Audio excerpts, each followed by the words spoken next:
হাসিনা বলেছিল শেখের বেটি পালাই না। শোনেন, ইরশাদ চাচাকে আপনারা চেনেন না? জেলখানায় বন্দী হয়েছে, ক্ষমতা ছেড়েছে, তাও দেশ ছেড়ে পালায়নি। ইরশাদ চাচা হলো বাপের বেটা। আর বেগম খালেদা জিয়া তিনবারে প্রধানমন্ত্রী, আপসহীন দেশনেত্রী বেগম খালেদা জিয়া ক্ষমতা ছেড়েছে, জেলে বন্দী হয়েছে, তারপরে দেশ ছাড়া হয়নি। খালেদা জিয়া হলো বাপের বেটি। কথা কন না গা? আর জামাত ইসলামের নেতৃবৃন্দ ফাঁসির দড়িতে ঝুলেছে, দেশ ছাড়া হয়নি। তারা প্রমাণ করেছে এরা একনিষ্ঠ ইসলামী আন্দোলনের কর্মী। তাহলে কেউ দেশ ছেড়ে গেল না। আপনি শেখের বেটি দেশ ছেড়ে গেলেন কেন? আছে না পালাইছে? পালাবো না যাই না কবু দেখা, তাদের সারা দেশটা কেমন লাগে ফাঁকা ফাঁকা। পালাবো না যাই না কবু দেখা, তাদের সারা দেশটা কেমন লাগে ফাঁকা ফাঁকা। শুনুস্থান পুরন বোঝে নজরে লাগে ফাঁকা। এমপিরা সব কোথায় গেল, কোথায় কাদের কাকা, তাদের সারা দেশটা কেমন লাগে ফাঁকা ফাঁকা। মন্ত্রীরা সব কোথায় গেল, কোথায় কাদের কাকা, তাদের সারা দেশটা কেমন লাগে ফাঁকা। আইন মন্ত্রী আটকে গেল আইনের ফাঁকে, দাড়ি সারা দরবেশের ভণ্ড ভণ্ড লাগে। কথা কন? আইন মন্ত্রী আটকে গেল আইনের ফাঁকে, দাড়ি সারা দরবেশের ভণ্ড ভণ্ড লাগে। শুনছি কত নেতা নেত্রী খাইতেছে ভাই ডান্ডা, বিষের প্রতি কালামানিকের ফাটিয়েছে তাই আন্ডা। কে খবরের মধ্যে দেখেছেন না? এই যে বিশাল বড় বড় দাড়ি ছিল, নাম হলো দরবেশ বাবা। জোরফান কি বাবা? ময়না দেড় হাত দাড়ি, একেবারে বেলের দিয়ে কিলিং শেপ কাটিয়ে তেল তেলা করে আইনমন্ত্রীর সাথে করে নিয়ে পালাতে গেছে। আল্লাহর কি খেলা, কোস্টগার্ড চিনে ফেলেছে। আইনমন্ত্রী ধরেছে, আইনমন্ত্রী বলতেছে স্যার আমাকে একা কেন ধরলেন? এই যে দরবেশ বাবা বাদে। শোনেন, এখানে জামাত বিএনপির অনেক ভাইরা বসে আছেন। জামাত আর বিএনপির একজন যদি ধরা পড়ে, ওরা চিন্তা করে আর একটা আমার কর্মী ভাই যেন ধরা না পড়ে। আর ওরাই এমন দল করে, ওরা চিন্তা করে মিলে জিলেই ডিম থেরাপি খায়। আর ওই যে বিচারপতি ছিল কালামানিক, নাম শোনেননি? আল্লামা সাইদিকে একমাত্র যিনি ফাঁসির রায় দিয়েছিল, টকশোতে গিয়ে গরম গরম বক্তব্য দিত। সাইদির কেন ফাঁসি হলো না? সাইদি হলো রাজাকারের বাচ্চা, এই বলে বলে বক্তব্য দিত। আল্লাহর কি খেলা, হাসিনা পালে যার 15 দিন পরে 15,000 টাকা দিয়ে নৌকা ভাড়া করে ছেলের দিয়ে পালাতে শুরু করেছে। আল্লাহর কি খেলা, যেই লোক টাকা দিয়েছে ওই লোক টাকা 15,000 কর করা গুনে নিয়ে ওই ময়নাক জনগণক ধরে দিতে। আর জনগণ ধরে এমন হাদিয়ে দিয়েছে, আমরা ছোট বাচ্চা খাতনা করে যেভাবে কলার পাতার উপরে শুয়ে রাখি ওই রকম তাকে শোয়াইয়া রেখেছিল। আর পরের দিনে আদালতে এমন হাদিয়ে দিয়েছে, বিচারপতি কালামানিক আছে কিন্তু কালামানিকের বিসি নাই। আইন মন্ত্রী আটকে গেল আইনের ফাঁকে, দাড়ি সারা দরবেশের ভণ্ড ভণ্ড লাগে। শুনছি কত নেতা নেত্রী খাইতেছে ভাই ডান্ডা, বিচারপতি কালামানিকের ফাটিয়েছে তাই আন্ডা। পলকের চলক গেল থামিয়া নেটের চাকা, তাদের সারা দেশটা কেমন লাগে ফাঁকা ফাঁকা। পালাবো না যাই না কবু দেখা, তাদের সারা দেশটা কেমন লাগে ফাঁকা ফাঁকা। পালাবো না যাই না কবু দেখা, তাদের সারা দেশটা কেমন লাগে ফাঁকা ফাঁকা। আলোচনা কি চলবে? কারা কারা চলবে? দুটি হাত আল্লাহকে তুলে দেখান। লিল্লাহে তাকবীর। আজকের মাহফিল চলছে চলবে, সাপাইয়ের মাহফিল, ভবানীপুরের মাহফিল কতক্ষণ চলবে? সারা রাত। কে রে ভাই, এটা কি হুজুর মারা ওয়াজ নাকি? আমার বেড়া সারা রাত নয়। আলোচনা যেহেতু শুরু করেছে, আর 10টা মিনিট টাইম দেওয়া যাবে? জোরে বলেন, দেওয়া যাবে? আচ্ছা, এরা বসতেছেন, এরা কারা? না আমি বুঝি এত ঘাট তারা কি জন্য? এরা এই বসেন বসেন। এই জালালি মদিনার গোলামি আমায় দেই রে এই জালালি মোরে মদিনার গোলামি আমায় দেই মাশাআল্লাহ। হাই হাই তাইরির ভক্ত কিছু আছে বোঝা যাচ্ছে। শোনেন, সরকার ডিজিটাল দেয়ার চলতেছে, ডিজিটাল ওয়াজও করা লাগবে ডিজিটাল। ওই হরিণ একটা বান্দা ছিল গাছেরই তলায়, ওই ওয়াজের দিন চলে গেছে। আলোচনাকে আর 10-15 মিনিট শুনবেন? কথা বলেন, শুনবেন? তাহলে যেই কজন দাঁড়িয়ে আছে একটা লোক ধরে থাকলে ওয়াজ করবো না। এরা হয় বসবে না হলে বাড়িতে যাবে। এখানে ঝিরঝির করার কোনো টাইম নাই। এই পেছনকার ছেলেই ওই যে মোটা করে ভাইয়ের নাম কি, ও প্যান্ডেলের চারিয়ে পাঁচ দিয়ে শুধু ঘুরতেছে, মনে হচ্ছে ডিবি পুলিশ। জি, আলোচনা কি চলবে? তাহলে বলেন সাহাবী হানজালার কি গোসল বাকি? আরো জোরে বলেন। আলোচনাটা অবশ্যই আমি আপনাদের মধ্যে করব, তবে যদি অনুমতি দেন 2টা মিনিট আমি মহিলাদের জন্য আলোচনা করব। মহিলারা আছে না পর্দার অন্তরালে? আমার প্রিয় বন্ধুগণ, মুসলমান ভাইরা গভীর মনোযোগ। আমার নবীজি মেরাজের রজনীতে সর্বপ্রথম চলে গেলেন জান্নাতের ভেতরে। ওই জান্নাতটা পরিভ্রমণ করার পরে আস্তে করে তিনি জাহান্নামের মধ্যে চলে গেলেন। ওই জাহান্নামের মধ্যে যাওয়ার পরে লক্ষ্য করে দেখে ওই জাহান্নামের ভেতরে হাজার হাজার মহিলাদেরকে আগুন দিয়ে দাউ দাউ দাউ দাউ দাউ দাউ করে জ্বালানো হচ্ছে। এই মহিলাগুলো চিৎকার করে জোরে জোরে চেঁচামেচি করতেছে। আর এই মহিলাদের মাথার ওপরে কিছু কাকগুলো বসে থেকে তাদের মাথার মগজগুলো ঠুকুরে ঠুকুরে ঠুকুরে ঠুকুরে খাচ্ছে। এই দৃশ্য দেখার পরে নবীজির মনটা বড় খারাপ হয়ে গেল। নবীজি জিজ্ঞাসা করে বলে, ও ভাই জিবরাইল, এই সমস্ত মহিলা কারা বলো তো দেখি। এমন সময় জিবরাইল বলে, ইয়া রাসূলুল্লাহ, এই মাত্র আল্লাহ তাআলা জানাই দিল আপনার উম্মতের ভেতরে অধিকাংশ মহিলারা জাহান্নামে যাবে। অধিকাংশ মহিলাগুলো যাবে কোথায়? এই কথা শোনার পরে নবীজির মনটা বড় খারাপ হয়ে গেল। নবীজি জিজ্ঞাসা করে বলেন, হে ভাই জিবরাইল, অধিকাংশ মহিলা কেন জাহান্নামের মধ্যে যাবে? এমন সময় জিবরাইল ডাকতে বলে, ইয়া রাসূলুল্লাহ, অধিকাংশ মহিলা জাহান্নামে যাবে এর পেছনে অনেকগুলো কারণ রয়েছে। তার ভেতরে প্রধানত কারণ হলো 2টা। জোরে বলেন কয়টা? সাউন্ড নাই। আপনাদের কষ্ট হচ্ছে কি? এই যে আমি বসে আছি মাঝখান দিয়ে সোজা একটা ফাঁকা ভাগ আছে না, এই মুড়ে এক ভাগ, এই মুড়ে আর এক ভাগ। আপনারা মুখ বন্ধ করেন, আপনারা বলেন তো দেখি অধিকাংশ মহিলা জাহান্নামে যাবে তার পেছনে কারণ হলো কয়টা? আরো জোরে। আপনারা মুখ বন্ধ করেন, আপনারা বলেন তো দেখি অধিকাংশ মহিলা জাহান্নামে যাবে তার পেছনে কারণ হলো কয়টা? ওরে বাবা, কেন ভাগ করে দেয় না? সাউন্ড বাজছে, তার মানে আপনি আলসামি করতেছেন না। আমার বন্ধুগণ, মুসলমান ভাইরা গভীর মনোযোগ লক্ষ্য করুন। ডানে যারা আছেন কথা বলবেন, বামে যারা আছেন তারাও কথা বলবেন, মঞ্চে যারা চতুর্দিকে বসে আছেন তারাও কথা বলবেন। সবাই মিলে চিৎকার করে বলেন তো দেখি, এ সাপায়ের মুসলমান, অধিকাংশ মহিলা জাহান্নামে যাবে তার পেছনে কারণ হলো কয়টা? আরো জোরে। জোর হলো না। এই কথা শোনার পরে নবীজি জিবরাইলকে জিজ্ঞাসা করে বলেন, এ ভাই জিবরাইল, কোন 2টা কারণে মহিলারা জাহান্নামের মধ্যে যাবে তুমি দয়া করে বলো তো দেখি। আমার সময় জিবরাইল বলে, ইয়া রাসূলুল্লাহ, এই 2টা কারণের মধ্যে প্রথম নম্বর কারণ হলো যেই মহিলাগুলো পর্দা মেনে চলে না, মাথার চুলগুলো বের করে আজরা পাজরা বের করে বেপর্দা অবস্থায় ঘোরাফেরা করে, এই সমস্ত মহিলাগুলো জাহান্নামের মধ্যে যাবে। তার মানে বোঝা গেল বেপর্দা নারী যারা জাহান্নামে যাবে তারা। এ শূন্যস্থান পূরণ বোঝেন না জোরে? বেপর্দা নারী যারা। এখন বলেন তো পর্দা করার দরকার আছে না নাই? এমনও ছেলে আছে বিয়ে করার পরে তালি পায় না, ভোগ নিয়ে করবে কি, ওই বউকে সাজাইয়া পুরো এলাকা মোটরসাইকেল নিয়ে ঘরে। এ কথা কন না কে? যদি জিজ্ঞেস করায় কি ব্যাপার তোমার পাত্রীকে নিয়ে স্ত্রীকে নিয়ে ঘুরতেছ কারণ কি, তখন বলে হুজুর এলাকার লোকের একটা হক আছে না, মানে বাটপারেরা হক আদায় করে বেড়াচ্ছে। এরকম ডিজিটাল যুবক আছে না নাই?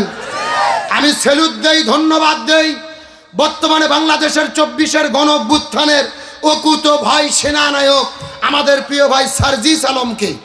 গতকালকে তিনি বিবাহ করেছেন কোরআনের একজন হাফেজা মেয়েকে, বিয়ে করেছেন, তার সঙ্গে কোনো ছবি তিনি সোশ্যাল মিডিয়াতে প্রচার করেননি, সেই ছবি কাউকে দেখান নাই, তার স্ত্রীকে দেখান নাই, এমনকি তার স্ত্রীর নাম কি এই নামটা পর্যন্ত বলেনি। আল্লাহু আকবার বলেন। তার মানে বিবাহ কিভাবে করতে হয়, শরীয়তের সর্বোচ্চ সিকিউরিটি ব্যবহার করে শরিয়া মেনে তিনি বিবাহ করেছেন, মহাব্বত করে কোরআনের একজন হাফেজাকে। সোশ্যাল মিডিয়াতে কিছু লোকের চুলকানি, বলতেছে সার্জিস বিয়ে করলো, বইয়ের ছবি নেই, তার নামটাও বললো না, সে হয়ে গেছে জামাত শিবির, সে হয়ে গেছে তালেবান। সে কি হয়েছে, মানে সার্জিস আলমকে বলতেছে শিবির না করলে কি এমন করে, এ তালেবান। এই জন্য বউকে কাউকে দেখাইলো না, তার নামটাও বললো না। তার মানে সার্জিস আলম বিয়ে করে তার বউকে তারা দেখতে না পেরে আফসোস করতেছে। এরকম চুলকনি গ্রুপ আছে না নাই? গভীর মনোযোগ। স্ত্রীকে পর্দা করালেই যদি তারা জামাত শিবির হয় আর তালেবান হয়, এমন জামাত শিবির তালেবান বাংলাদেশের 18 কোটি জনগণ হতে চায়। কে ভাই, বউকে পর্দায় রাখলে কি জামাত শিবির হবে, তালেবান হবে? আমি মনে করি সার্জিস আলমকে সেলুট দেই, তার এই বিয়ের মাধ্যমে কোটি কোটি তরুণেরা শিক্ষা গ্রহণ করবে। সার্জিস আলম এত বড় একটা হিরো, বাংলাদেশের সবচাইতে ফেমাস পারসন, বিয়ে করলো, বইয়ের সঙ্গে ছবি তুলে ফেসবুকে দিল না, নামটাও বললো না। প্রত্যেকটা যুবক শিক্ষা গ্রহণ করবে, এর মতো আমাদেরও করা দরকার। আমরা তো দেখেছি গত বছর বিয়ে করলে আইমান সাদিক বিয়ে করে বউকে নিয়ে মডেল করে নাচে গাইয়ে ব্লগ বানাইয়া ভিডিও ছেড়ে দেয়, বউকে দেখাইয়া ডলার ইনকাম করার জন্যে। কথা কন না কে? সার্জিস আলম চাইলে এগুলো করতে পারতো, তিনি করেনি, তিনি ইসলামের শিক্ষা নিয়েছে। সার্জিসকে সেলুট দেই, বিশেষ করে তাদেরকে দেখলেই মন থেকে দোয়া আসে। 24-এর গণঅভ্যুত্থানে যারা নেতৃত্ব দিয়ে স্বাধীনতা এনেছে, হাসনাত আব্দুল্লাহ, সার্জিস আলম, নাহিদ ইসলাম, তারপর আসিফ মাহমুদ, মাহফুজ আলম সহ যত সমন্বয়ক আছে, এদেরকে আমরা বীর সেনা হিসেবে দোয়া করি, আল্লাহ তাদের নিরাপদ জীবন দান করুক, বলেন আমিন। কিন্তু মনে কষ্ট, আমরা জাতি হিসেবে বড়ই অকৃতজ্ঞ। যারা স্বাধীনতা এনে দিল, আমরা তাদের পিঠে আঘাত করতে কুণ্ঠবোধ করতেছি না। গত 3 দিন আগে দেখেছেন না, হাসনাত আব্দুল্লাহকে হামলা করেছে।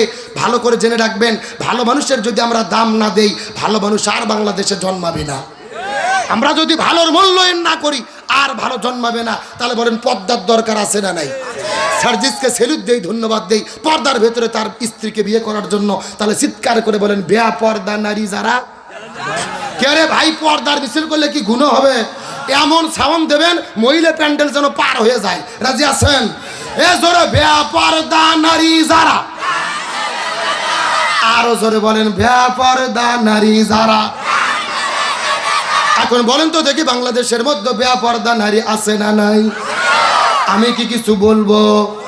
চাপাই জেলার মা বোনদের ধরন বলিতে লাগে শরম সকালবেলা, আর সকালবেলা বোরকা পরে, বিকালবেলা ওর নানাই দাদা ভাই, ডিজিটাল দেশ বুঝিয়ে ঠাই। কতক্ষণ না যায়? সকালে এমন ভাবে বোরকা পরে চেনার কোনো বুদ্ধি, আর বিকেলে বোরকা তো দূরের কথা, শরীরে ওড়না পর্যন্ত থাকে। আর ওড়না যদি আমার দিকে তাকান, এরকম হাতের মধ্যে নিয়ে শুধু পেঁচাই একেবারে পেঁচে পেঁচে দড়ির মতো সেকন করে গলার মধ্যে দিয়ে পিছন দিক দিয়ে ফেলে দেয়। আছে না নাই? আচ্ছা বলেন তো, পেছনে ঢাকার কি কিছু আছে? এগুলো পর্দা না বাটপারি? আরে নারী হলো ঘরের শোভা, স্বামীর সেবা করে। এখন উল্টো দেখি নারীরা সব স্বামীকে ধরে মারে। ঠিক? কারা কারা বইয়ের হাতে মার খাচ্ছেন হাত তোলেন তো দেখি। ওই যে একজন রে, একজন। শোনেন, ওই একজন না, অধিকাংশ স্বামী দিনে কিংবা রাতে বইয়ের কাছে মার খাইয়ে বসে আছে, কিন্তু লজ্জাতে বলে না। কিন্তু আমাদের দেশে যেরকম স্বামীকে মারা বউ আছে, একই রকম ভাবে বউকে মারা স্বামী আছে না নাই? এমনও স্বামী আছে বউ গরুর মতো পিঠেই। জোরে বলেন কিসের মতো?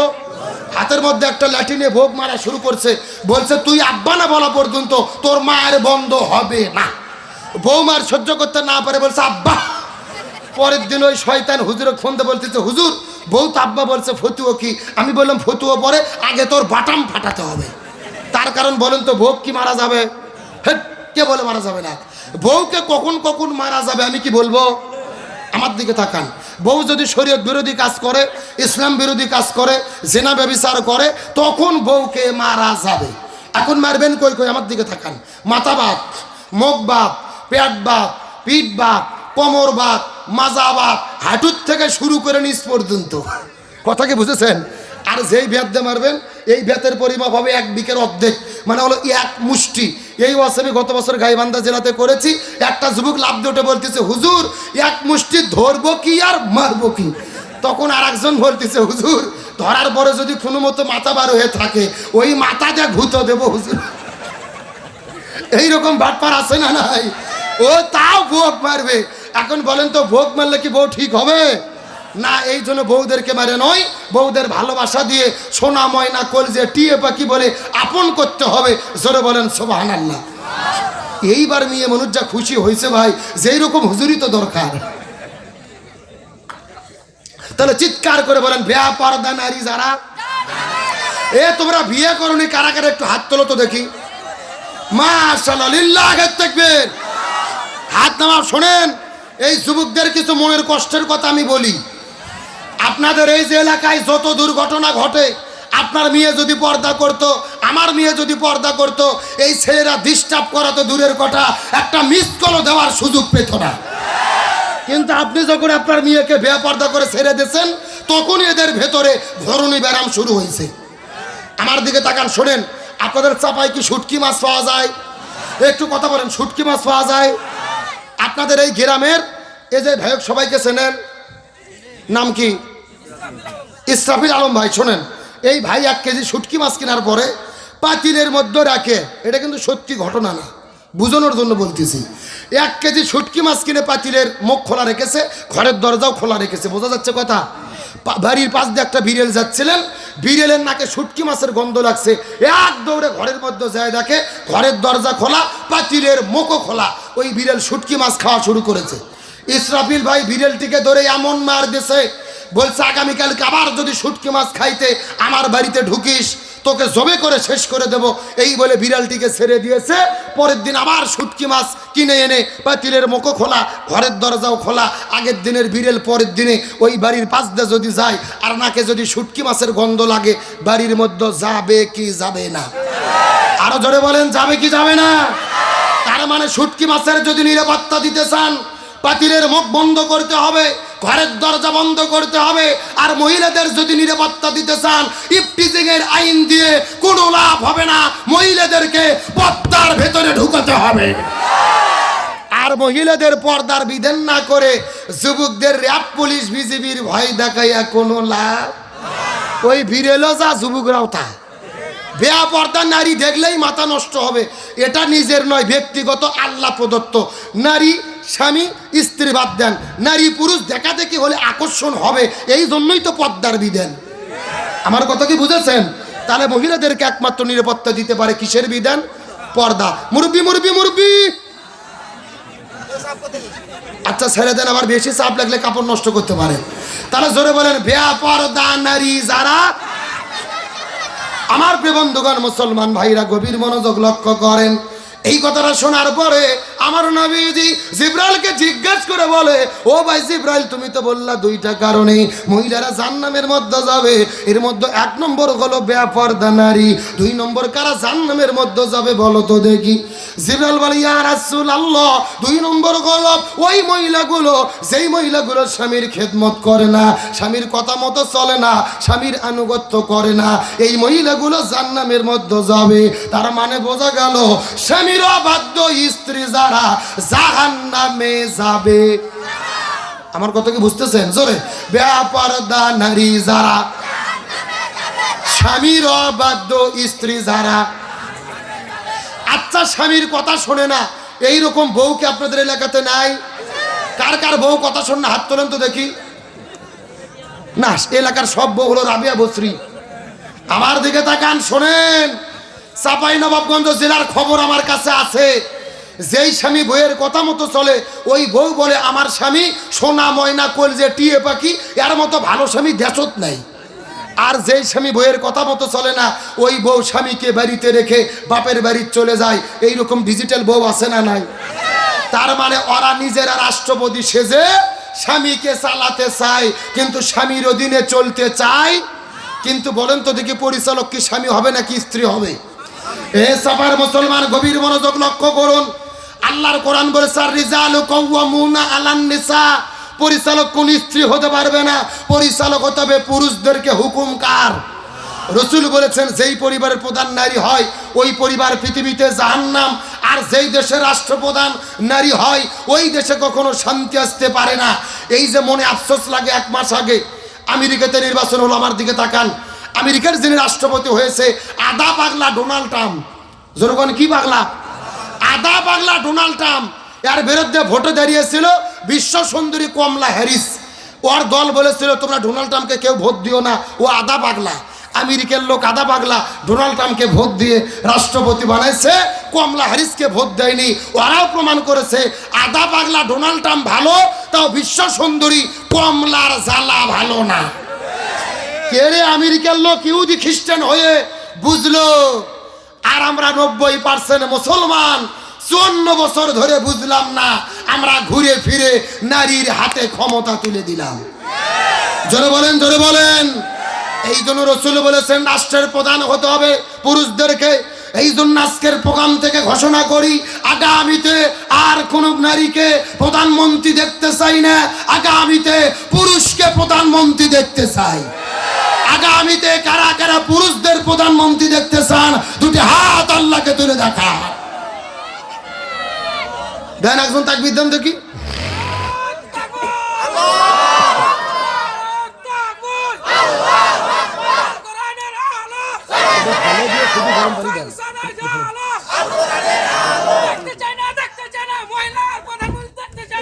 মাশাআল্লাহ মাশাআল্লাহ, বাঘের বাচ্চা কই ছিল রে? এ শোনেন, আমি যেটা বললাম এটা কি রাজনীতির বক্তব্য? শোনেন, ক্ষমতা বিএনপি যাবে না, জামাত যাবে না, চরমোনাই যাবে, যাই যাই যাক, আমাদের কোনো টেনশন নাই। তবে আমাদের কথা হলো যেই দলই যাক প্রধানমন্ত্রী যেন পুরুষ হয়। কেরে বিএনপির যদি তারিখ যে প্রধানমন্ত্রী হয় আমাদের বগুড়ার ছেলে, আপত্তি আছে? জামাতের আমির যদি প্রধানমন্ত্রী হয় আপত্তি আছে? যদি চরমনের পীর প্রধানমন্ত্রী হয় আপত্তি আছে? আমার কথা যাই হয় হোক, আমরা কোনো নারীকে দেখতে চাই না। কথা ক্লিয়ার না ভেদাল আছে? ও আজকে আর 2 মিনিট চলবে। কারা কারা চলবে না হাত তোলেন। ঘুম ধরে গেছে রে। সত্য সত্য কারা কারা চলবে হাত তোলেন তো দেখি। লিল্লাহে তাকবীর। সাউন্ড আগের মতো নয়, হাত নামান। এই যে আপনাদের এই মাঠের নাম হলো ফুটবল খেলা মাঠ, এই মাঠত কি ফুটবল খেলা হয় ভাই? হয় হয়। আচ্ছা বিয়ে খেলা হয় না?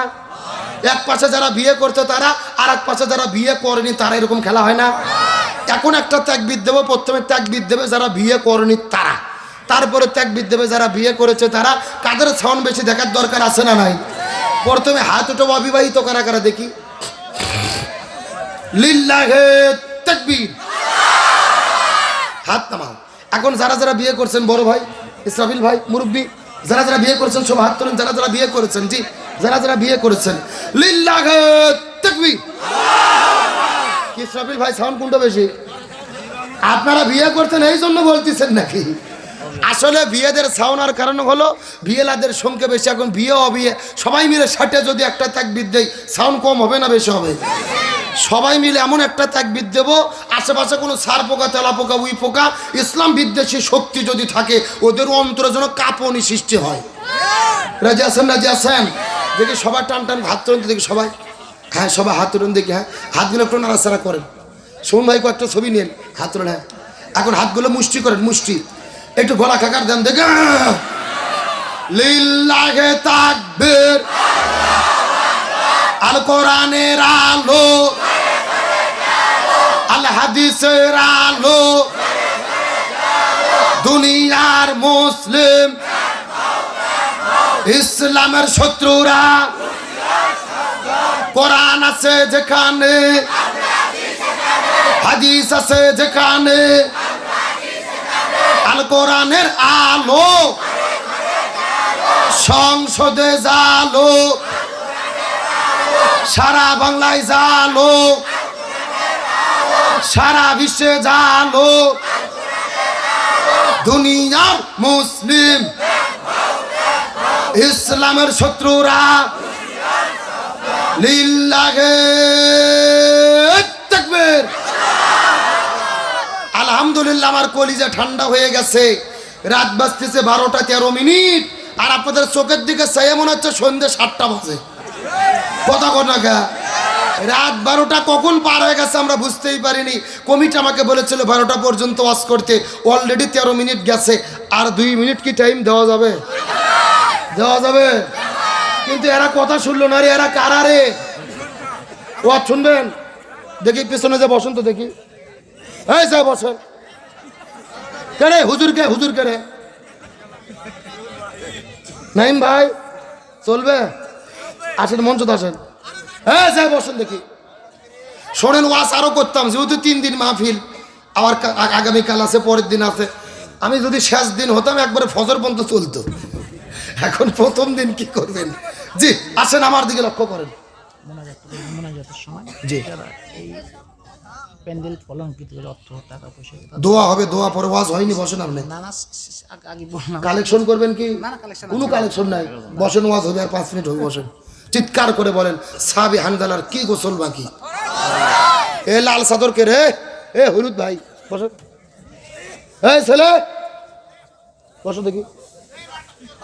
এদের সাইজ করতে করতে 2.5 ঘন্টা গেল, ওয়াজ করবো কখন? চিৎকার করে বলেন শেষ আলোচনা সাহাবী হানজালার কি গোসল বাকি? আরো জোরে বলেন। আমার বন্ধুগণ, মুসলমান ভাইরা গভীর মনোযোগ। এ সাফার মুসলমান, যেই বিষয়টা বোঝানোর জন্য টানা 2 ঘন্টা ধরে আমি আপনাদের মধ্যে আলোচনা করতেছি, কথাগুলো সুন্দর করে বোঝার চেষ্টা করবেন। ওই সাহাবী হানজালার স্ত্রী কান্না করতে করতে বলে, ইয়া রাসূলুল্লাহ, আমার স্বামীর ফরজ গোসল বাকি আছে, আপনি একটু দয়া করে স্বামীর জন্য গোসলের ব্যবস্থাটা করে দেবেন। আমার নবীজি কান্না করতে করতে সমস্ত সাহাবীদেরকে বলে, এ সাহাবীরা রে, আমার সাহাবী হানজালা কোথায়? হানজালার লাশটা তোমরা খুঁজে খুঁজে বের করো, ওই হানজালার লাশটাকে গোসল করতে হবে। তার কারণ হলো, আমার ভাইরা গভীর মনোযোগ লক্ষ্য করুন, ইসলামের শরীয়তের বিধান হলো, কোন মানুষ যদি দিন কায়েমের আন্দোলন করতে গিয়ে, যুদ্ধ করতে গিয়ে জিহাদের ময়দানে জীবন দিয়ে বিদায় নিয়ে চলে যায়, এদেরকে গোসল করানো হয় না, নতুন করে কাফনের কাপড় পরানো হয় না। আল্লাহ বলেছেন, ইয়া রাসূলুল্লাহ, এই জমিনের ভেতরে দিন কায়েমের আন্দোলন করতে গিয়ে যারা বিদায় নিয়ে চলে যাবে, এদেরকে গোসল করানোর দরকার নেই, নতুন করে কাফনের কাপড় পরানোর দরকার নাই, ওই রক্ত মাখা জামা নিয়ে কবরে দাফন করে দেবেন। এই মানুষগুলো হাসরের ময়দানে ওই রক্ত মাখা জামা নিয়ে আল্লাহর কাছে শহীদদের কাতারে দাঁড়ায়া যাবে। এই জন্য আমার নবী বললেন, সাহাবীদেরকে খুঁজে দেখো তো, আমার সাহাবী হানজালা কোথায়, খুঁজে বের করো তো। সাহাবী হানজালার ফরজ গোসল বাকি, তাকে একটু গোসলের ব্যবস্থাটা করতে হবে। এই কথা বলার পর সাহাবীরা মদিনার মধ্যে খোঁজাখুঁজি শুরু করলেন, কিন্তু দুর্ভাগ্যজনক ব্যাপার হলো, দীর্ঘক্ষণ ধরে পুরো মদিনার ভেতরে খোঁজাখুঁজি করার পরে ওই সাহাবী হানজালার লাশটা খুঁজে পাওয়া যায়। সাহাবীরা বড় টেনশনের মধ্যে পড়ে গেলেন। রাসূলের কাছে যাওয়ার পরে বলে, ইয়া রাসূলুল্লাহ, আমরা দীর্ঘক্ষণ ধরে চেষ্টা করেছি, কিন্তু তারপরে সাহাবী হানজালার লাশটা খুঁজে পাইলাম না। নবী বলে, সাহাবীরা রে, উহুদ পাহাড়ের চতুর্দিকে খোঁজো, খেজুর বাগানের মধ্যে খোঁজো, মরুভূমির মধ্যে খোঁজো, অবশ্যই তার লাশটা খুঁজে বের করতে হবে। সাহাবীরা আবার খোঁজাখুঁজি শুরু করলেন, দীর্ঘক্ষণ ধরে খুঁজলেন, কিন্তু সাহাবী হানজালার লাশটা খুঁজে পাওয়া যায়।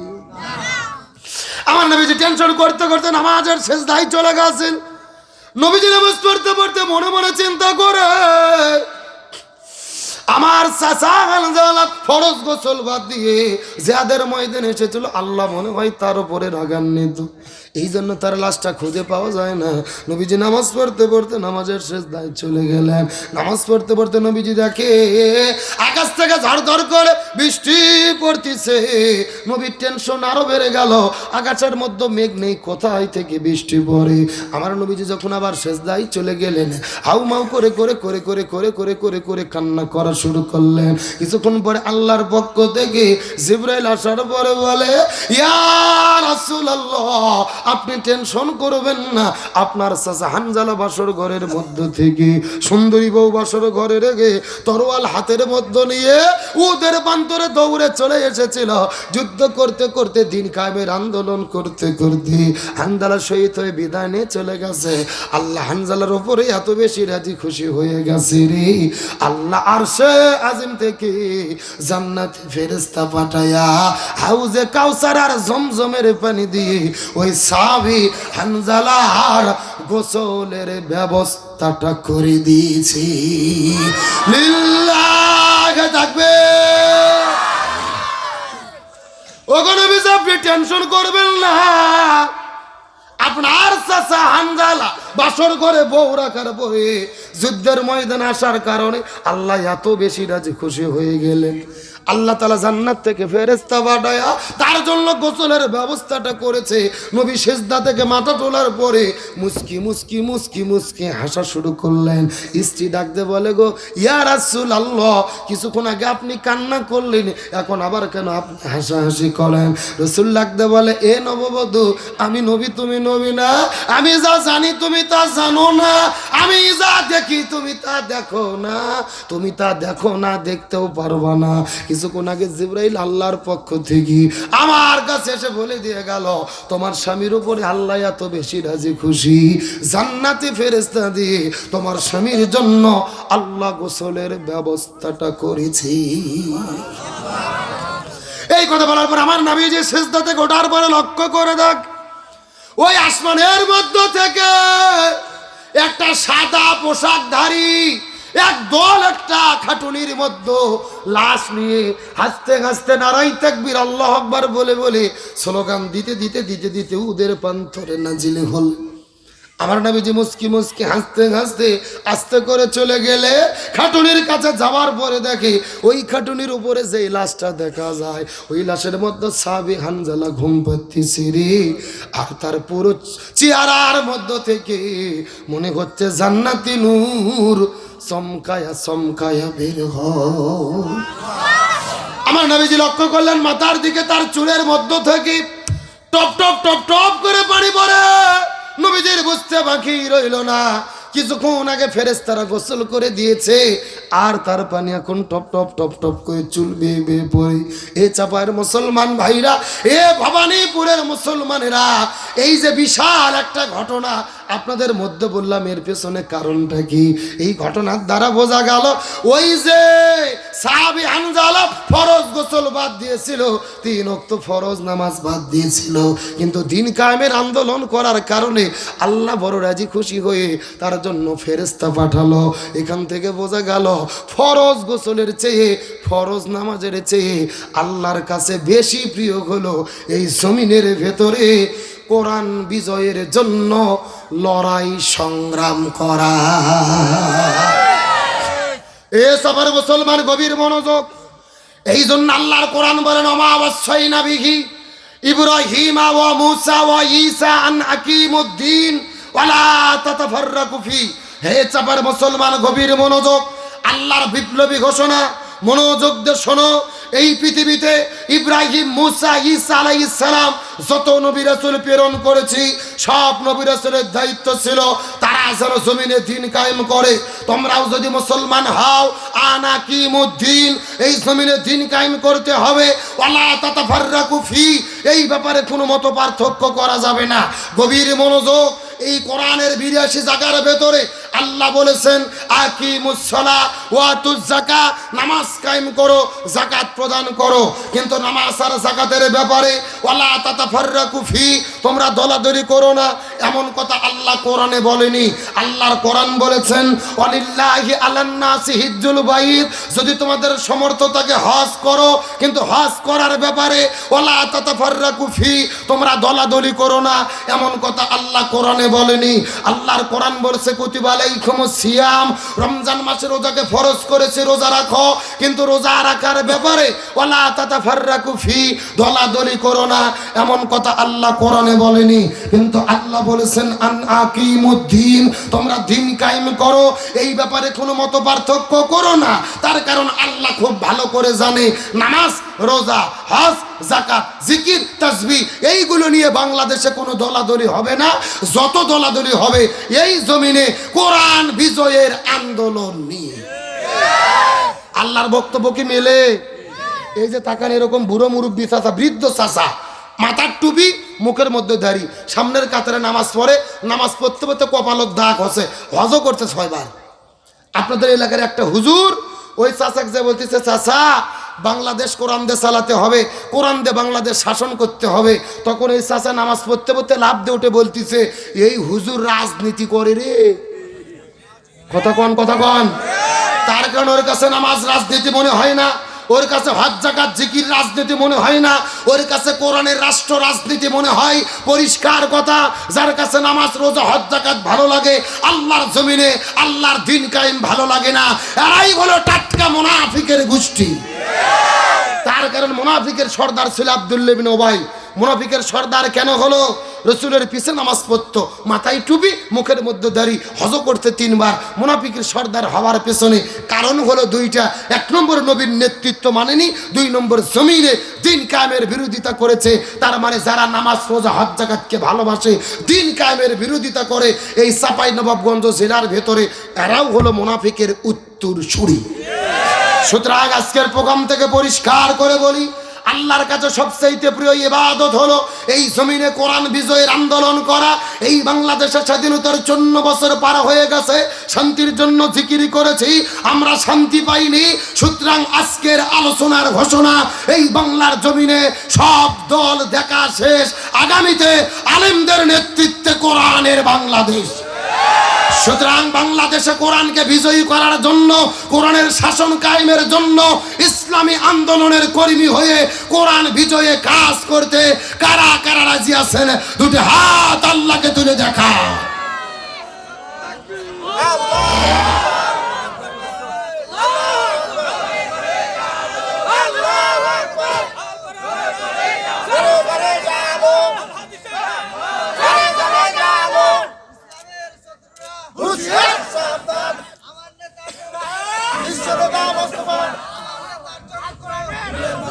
হাত হাত ওঠান তো, সবাই হাত উঠান তো দেখি, সবাই উঠান, সবাই উঠান, উঠান উঠান উঠান, হাতগুলো নাড়াচাড়া করেন, ঘুম সারুক জি। হ্যাঁ দেন, নাড়া দেন, একটু মুষ্টি করেন তো, মুষ্টি মুষ্টি একদম শেষ তাকবীর হয়, মুষ্টি করে না। লিল্লাহে তাকবীর, আল কোরআনের আলো, সংসদে জালো, দুনিয়ার মুসলিম, ইসলামের শত্রুরা, লিল্লাহে তাকবীর। সোজা কথা, জমিন যার, আইন চলবে তার। আল্লাহর আইন চাই, সৎ লোকের শাসন চাই, তাহলেই জমিনে শান্তি কায়েম হবে। আগামী নির্বাচন পর্যন্ত আমার ওয়াজ কি মন থাকবে? আবার অনেক হয়তো ভাবতেছেন যে হুজুর চলে যাবেন, আবার ভোটের কথা বললেন কেন? আমাদের বগুড়া যে কোরআনে আছে, ওই কোরআনের সূরা 85 নম্বর আয়াতে, সূরা নিসার 85 নম্বর আয়াতে ভোটের কথা আছে। আপনাদের চাপায়ের কোরআনে নাও থাকতে পারে। আছে আছে? আচ্ছা কি আছে আমি কি বলবো? না রাগ করতেছেন নাকি? ও আচ্ছা, সেটা বলেই দোয়া। আমার দিকে তাকান, আল্লাহ বলছেন মাইয়াশফা শাফাআতান হাসানাতান ইয়াকুল্লাহু নাসিবুম মিনহা। আপনি যেই লোককে ভোট দেবেন, ওই লোক ভোট পেয়ে ক্ষমতা যাওয়ার পরে যদি মসজিদ মাদ্রাসা করে, রাস্তাঘাট করে, জনগণের কল্যাণে কাজ করে, এই লোক ভালো কাজ করে যে সওয়াব পাবে, আপনি ওই লোককে ভোট দেওয়ার কারণে সমপরিমাণ সওয়াব আল্লাহ তার আমুল নামার মধ্যে দিয়ে দেবে। সুবহানাল্লাহ বলেন। পক্ষান্তরে আল্লাহ বলছেন, আপনি যেই লোককে ভোট দেবেন, ওই লোক ভোট পেয়ে ক্ষমতা যাওয়ার পরে যদি জনগণের চাল ডাল গম চুরি করে খায়, রাস্তার মধ্যে রড বালু সিমেন্ট চুরি করে খায়, ব্রিজের ভেতরে রডের বদলে বাঁশ ঢুকোয়, দেশের টাকা চুরি করে বিদেশে নিয়ে যায়, আলেমদের জেলেবন্দি করে, ইসলামের বিরুদ্ধে অবস্থান করে, ওই লোক অন্যায় অপকর্ম করে যেই গুণা, আপনি ওই লোক ভোট দেওয়ার কারণে সমপরিমাণ গুণ আল্লাহ বিকাশ করে আপনার কবরে পাঠাইয়া দেবে। কথা কি বোঝা যায়? তার মানে বোঝা গেল একটা ভোটের কারণে জান্নাত হতে পারে, আবার একটা ভোটের কারণে জাহান্নাম হতে। আমি আপনাদেরকে বলবো না জামাতক ভোট দেন, বিএনপি দিয়েন না, চরমনায়ক দেন, আওয়ামী লীগক দিয়েন না, এই বক্তব্য দিয়ে আমি মার খাবো না। আমি কোরআনের কথা বলবো, অর্ধেক বললে বুদ্ধিমান বোঝে, পুরো বললে গাধাও বোঝে না। এ কথা বল না গা। আমার দেশে একটা কথা আছে, আমার ভোট আমি দেবো যাকে খুশি। এটা সম্পূর্ণ কোরআন বিরোধী বক্তব্য। আমার ভোট আমি দেবো, যাকে খুশি তাকে দেব না। আমার ভোট আমি দেবো দেখে শুনে জেনে বুঝে সৎ, যোগ্য, ন্যায় পরায়ণ, ইনসাফপূর্ণ ব্যক্তিকে দেব। যাকে ভোট দিলে দেশের কল্যাণ হবে, যাকে ভোট দিলে ইসলামের কল্যাণ হবে। আল্লাহ তাআলা আমাদেরকে সঠিক বুঝ দান করুক, বলেন আমিন। যারা যেখানে আছেন বসেন, এখনই দোয়া হবে। সব একবার দুরূদ ইব্রাহিম পড়ি, আল্লাহুম্মা সাল্লি আলা। সভাপতি সাহেবকে একটু বক্তব্য দেবেন, সালাম বিনিময় করেন, না শেষ দিনে বলবেন?